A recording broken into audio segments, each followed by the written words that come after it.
자, 한번 상상해보세요. 완벽하게 정돈된 거실, 햇살이 쏟아지는 주방, 그리고 더없이 행복해 보이는 가족. 모든 게 그림처럼 완벽한데 어딘가 모르게 서늘한 기분이 들지 않으세요? 저 환한 미소 뒤에, 저 굳게 닫힌 문 뒤에 뭔가 다른 이야기가 숨어 있을 것만 같죠?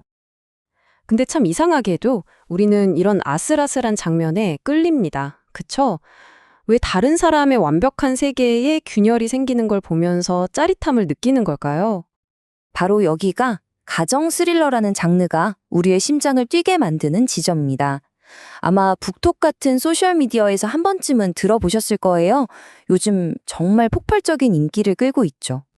그래서 오늘은요, 대체 왜 이 장르가 이렇게 중독적인지 우리를 밤새 책 한 권에 빠져들게 만드는 그 비밀 레시피, 핵심 재료 3가지를 한번 샅샅이 파헤쳐 보겠습니다. 준비되셨나요? 자, 그럼 첫 번째 비밀의 문부터 열어보겠습니다.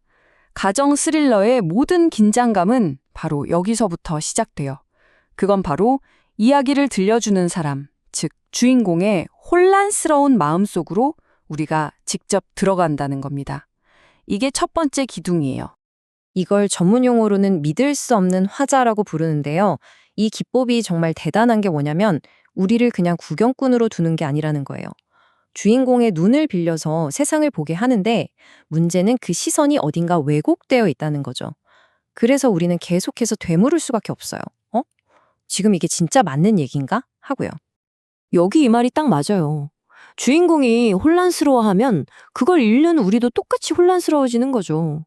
이건 단순히 독자를 속이려는 트릭이 아니에요. 작가가 아주 치밀하게 설계한 장치죠. 우리를 이야기 속에 그냥 풍덩 빠뜨려서 주인공과 함께 불안해하고 진실이 뭔지 미치도록 궁금하게 만드는 겁니다. 자, 보세요. 이런 식이에요.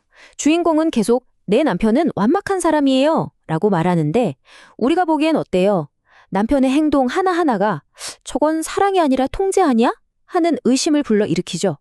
바로 이 간극, 이 의심이 우리 스스로를 탐정으로 만들어버리는 겁니다. 이 기법을 정말 기가 막히게 쓴 작품들이 많죠. 다들 아시는 나를 찾아줘에서는 서로 완전 다른 말을 하는 부부의 일기장이 우리를 혼란에 빠뜨리고 사일런트 페이션트에서는 우리가 믿었던 심리치료사가 사실은 이건 스포일러라 말 못하겠네요. 또 첫 번째 거짓말이 이긴다는 아예 주인공의 존재 자체가 전부 거짓말이에요. 진짜 하나같이 우리 뒤통수를 제대로 때리는 명작들입니다. 자, 이렇게 불안한 마음을 가진 주인공이 어디에 갇혀 있을까요? 바로 두 번째 기둥으로 넘어갑니다. 세상에서 가장 안전하고 아늑해야 할 공간, 바로 집이 공포의 무대로 변하는 순간이죠. 가정 스릴러가 진짜 영리한 게 바로 이 지점이에요.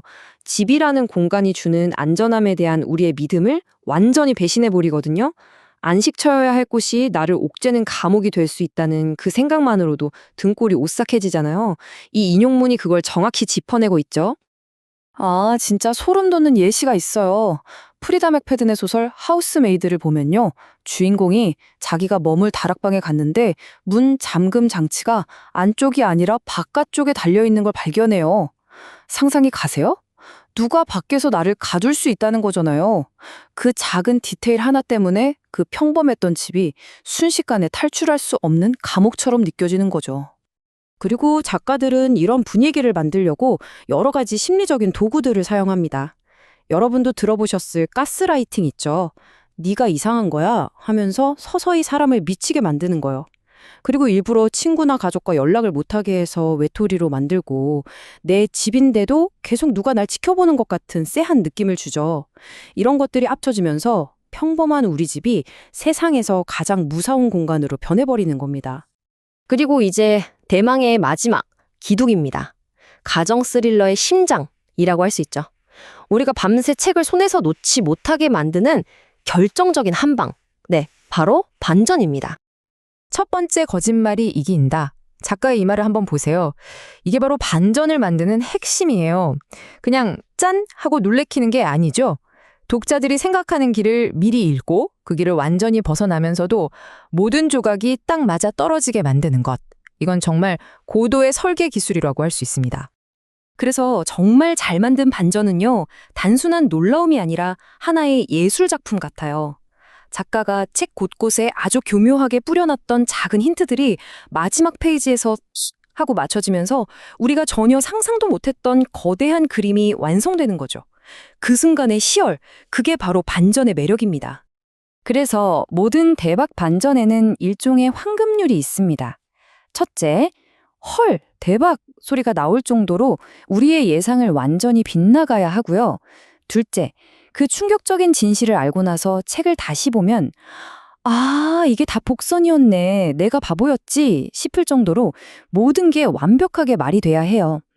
이 두 가지가 모두 충족될 때 우리는 와, 이 작가 천재다 라고 감탄하게 되는 거죠. 자, 이렇게 세 가지 기둥을 모두 살펴봤습니다. 믿을 수 없는 화자, 감옥이 된 집, 그리고 판을 뒤엎는 반전. 근데 여기서 진짜 근본적인 질문이 하나 남습니다. 도대체 우리는 왜 이렇게 어둡고 서로 속고 속이는 이야기에 이토록 끌리는 걸까요? 대체 무엇이 우리를 이 위험한 이야기 속으로 계속해서 뛰어들게 만드는 걸까요? 그건 아마 이 이야기들이 우리 마음속 가장 깊은 곳에 있는 보편적인 불안감을 건드리기 때문일 거예요. 내가 가장 믿는 사람이 날 배신하면 어떡하지? 하는 원초적인 두려움. 저 집은 완벽해 보이는데 문 뒤에서 무슨 일이 일어나고 있을까? 하는 호기심. 그리고 어쩌면 피해자와 가해자는 종이 한 장 차이일 수도 있다는 그런 서늘한 깨달음 같은 거요. 결국 핵심은 이겁니다. 가정 스릴러는 일종의 안전한 공포 체험 시뮬레이터 같은 거예요. 현실에서는 절대 겪고 싶지 않은 최악의 상황들을 우리는 책이라는 안전한 공간 안에서 경험해 보는 거죠. 언제든 책을 덮으면 현실로 돌아올 수 있다는 걸 아니까요. 그래서 그 안에서만큼은 마음껏 두려워하고 의심하면서 우리 내면의 어두운 가능성을 탐험해 볼 수 있는 겁니다. 그래서 마지막으로 이런 질문을 던져보고 싶네요. 이 끔찍하면서도 매혹적인 이야기들, 그저 현실에서 잠시 벗어나기 위한 어두운 판타지일까요? 아니면 어쩌면 우리 주변의 가장 가까운 관계를 다시 한번 돌아보게 만드는 꼭 필요한 경고등 같은 걸까요? 여러분은 어떻게 생각하세요?